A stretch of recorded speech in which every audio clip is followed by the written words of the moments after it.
Olá, hoje nós vamos explorar o Pai Nosso, uma oração que muitas vezes é feita de forma superficial ou até por estar decorada é feita de forma automática.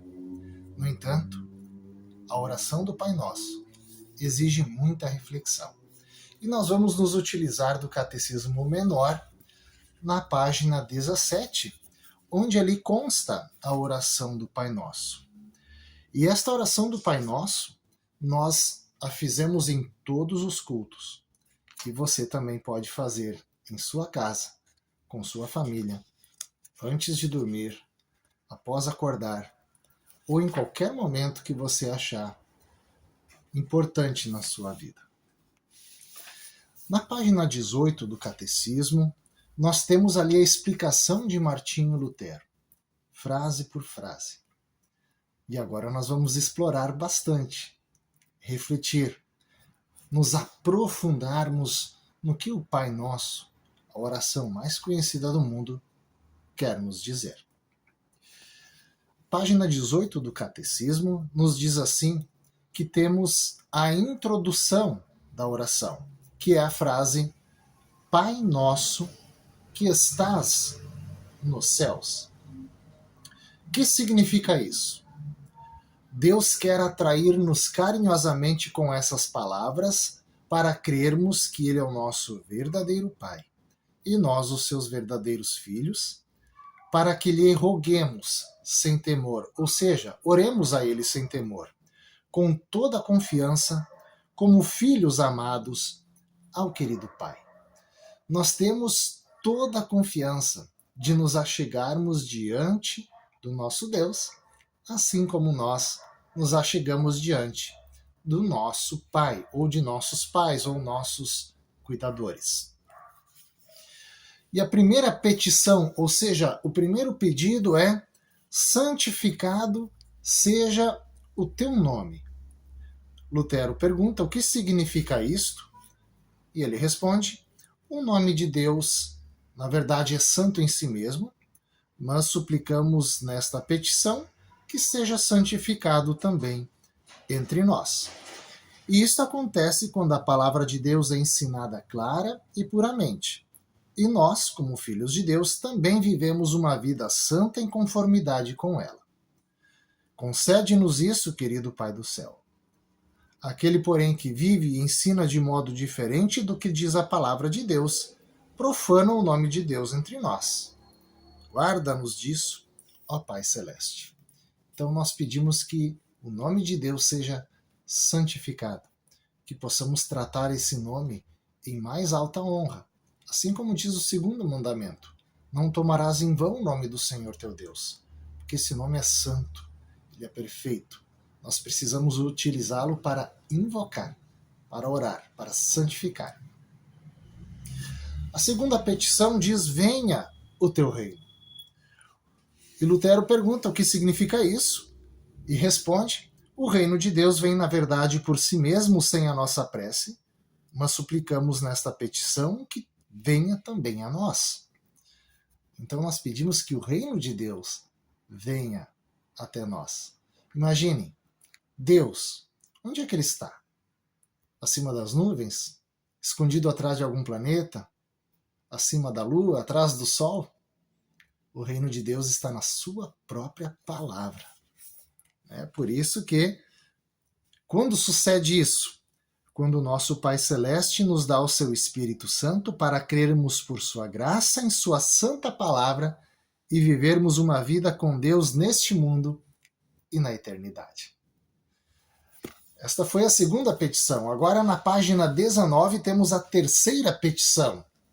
Seja feita a tua vontade, assim na terra como no céu. Lutero pergunta o que significa isto e responde: a boa e misericordiosa vontade de Deus é feita sem a nossa prece, mas suplicamos nesta petição que seja feita também entre nós. E quando isto acontece? Quando Deus desfaz e impede todo o mau conselho e má vontade dos que não querem deixar santificar o seu nome, nem permitir que venha o seu reino, tais como a vontade do diabo, do mundo e da nossa carne. E quando, por outro lado, nos fortalece e nos preserva na sua palavra e na fé até o fim. Essa é a boa e misericordiosa vontade de Deus, ou seja, de nos manter firmes na fé. A quarta petição é: o pão nosso de cada dia nos dá hoje. Lutero pergunta o que significa isso.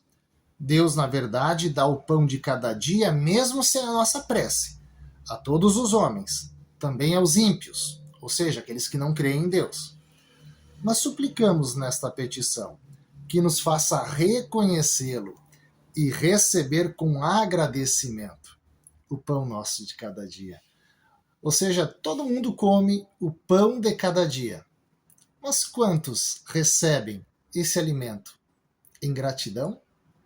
Às vezes não está do nosso jeito, às vezes gostaríamos de algo melhor, mas o que temos cada dia nos sustenta. E o que recebemos dia após dia pode ser recebido com louvor e gratidão. A gratidão supre o que nos falta e multiplica o que temos. É a gratidão que dá sabor ao alimento, é a gratidão que dá a elegância da roupa, é a gratidão que dá o calor ao lar. Então Lutero diz que tudo o que pertence ao sustento e às necessidades da vida é o pão de cada dia. Como, por exemplo, comida, bebida, vestes, calçados, casa, lar. Aí, aqui na época dele, era o quê? Campos, gado. Hoje seria nossas casas, nossos carros, dinheiro, bens, esposo, esposa, filhos, empregados, bom governo, bom tempo, paz, saúde, honra, disciplina, bons amigos, bons vizinhos e coisas semelhantes. E que nós podemos receber tudo em gratidão, inclusive a escola, inclusive o material escolar, tantas coisas que fazem parte da nossa vida.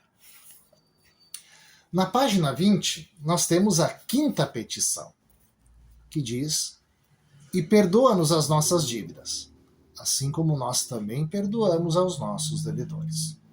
Lutero pergunta o que significa isso. Suplicamos nesta petição que o Pai Celeste não observe os nossos pecados, nem recuse por causa deles as nossas preces, pois somos indignos de todas as coisas que pedimos, nem as merecemos.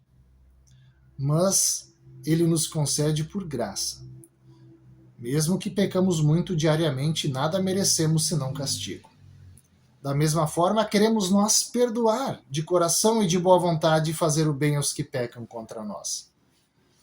Se nós necessitamos do perdão, nós pedimos perdão e nós recebemos esse perdão, por que não dar esse perdão para outras pessoas? A sexta petição diz: e não nos deixes cair em tentação. O que significa isso? Deus, em verdade, não tenta ninguém. Mas suplicamos nesta petição que nos guarde e preserve para que o diabo, o mundo e a nossa carne não nos enganem, nem nos seduzam a crenças falsas, desespero ou vício. E ainda que tentados, vençamos afinal e retenhamos a vitória.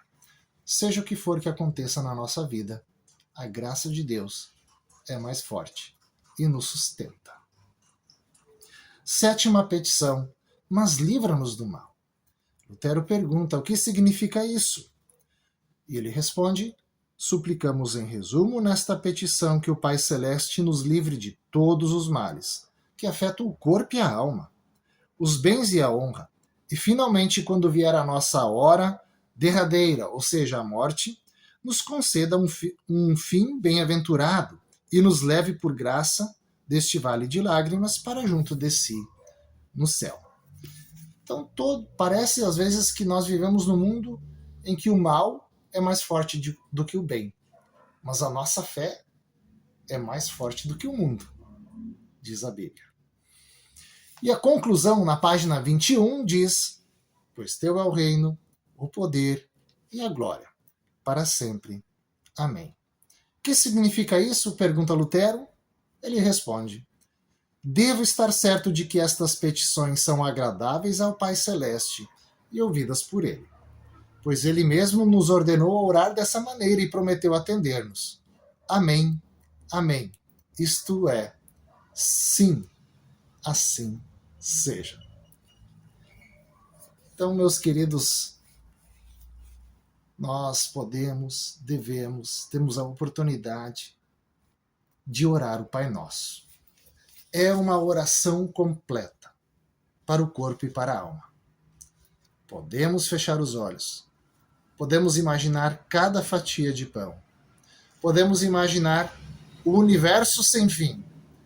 Podemos imaginar todos os pecados que cometemos e fomos perdoados. Podemos lembrar das ofensas que nós recebemos também e sermos perdoados. Enfim, a oração do Pai Nosso é a oração que contempla o corpo e a alma. Por isso que nós oramos em todos os cultos e oramos em todos os momentos.